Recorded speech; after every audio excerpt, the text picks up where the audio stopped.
Some Galaxy A71 users reported that their devices shut down without apparent reason and would no longer power back on.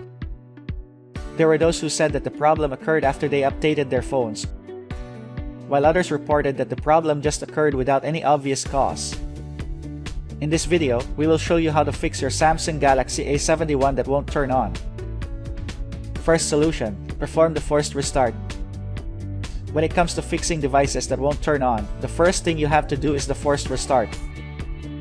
It's a simulated battery pull procedure that forces your phone to boot up. Here's how it's done. Press and hold the volume down button and the power key for 10 seconds. This will trigger your device to boot up. When the logo shows, release both keys and allow your phone to boot up successfully.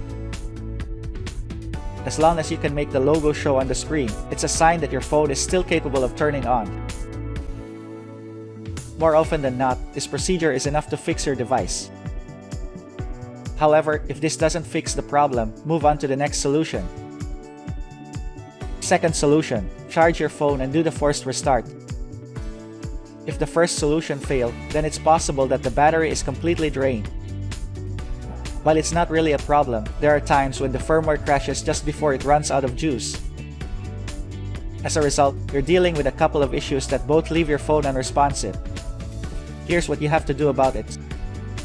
Plug the power adapter to a working wall outlet. Using the original cable, connect the phone to its charger. Regardless of whether the charging sign is showing or not, leave it connected to the charger for at least 10 minutes. After that, try pressing and holding the volume down button and the power key for 10 seconds while it's still connected to the charger. If the logo shows, then release both keys. If not, continue holding them a little longer.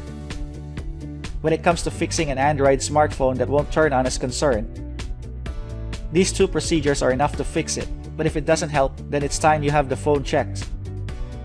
These procedures are also enough to tell you if the problem is serious or not. If you think that this video is helpful, we would appreciate it if you can like, share, subscribe, and hit the notification bell for more videos in the future. Thanks for watching.